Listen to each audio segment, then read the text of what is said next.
ଆମର ଆଜି ଉପସ୍ଥିତ ଶ୍ରମିକ ଆସନ୍ତି ସେମାନଙ୍କୁ ଆଜି ଛଟେଇ ବିରୁଦ୍ଧରେ ତାହେଲେ ଶ୍ରମିକ ଛଟେଇ ତାର ବିକଳ୍ପ ବସ୍ କଟିଂ। ଗାଡି ଘୋଡା ବନ୍ଦ କରିଦିଅ, ବସ୍ କଟିଂ ହେଇଯିବ। ଘର ଭଡା ଦେଇଛ ବନ୍ଦ କରିଦିଅ, ବସ୍ କଟିଂ ହେଇଯିବ।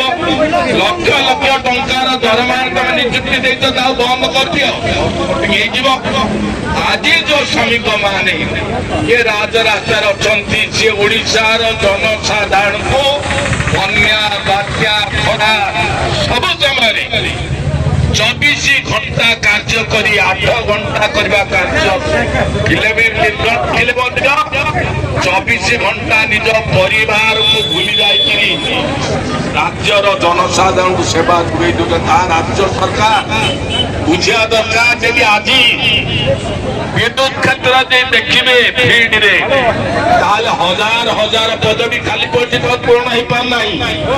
1995 ମସିହାରେ ତତ୍କାଳୀନ ସରକାର 5,991 ଏନାମାନଙ୍କୁ ସ୍ଥାୟୀ ନିଯୁକ୍ତି ଦେଇଥିଲେ। 95 ପରଠାରୁ ଗୋଟିଏ ବି ସ୍ଥାୟୀ ନିଯୁକ୍ତି ବିଦ୍ୟୁତ କ୍ଷେତ୍ରରେ ଆଜି ପର୍ଯ୍ୟନ୍ତ ହେଇନାହିଁ। କିନ୍ତୁ ଲକ୍ଷ ଲକ୍ଷ ଗ୍ରାହକ ବଢି ଚାଲିଛି। ତାକୁ ରାଜ୍ୟ ସରକାର ଅନୁଧ୍ୟାନ କରିବା କଥା ଯେ କଷ୍ଟ କଟିଂ ନାଁରେ ଟାଟା ପ୍ରକାର କଣ କରୁଛି। ଇଏ ଯୋଉମାନେ କି ଯୋଉ ଶ୍ରମିକ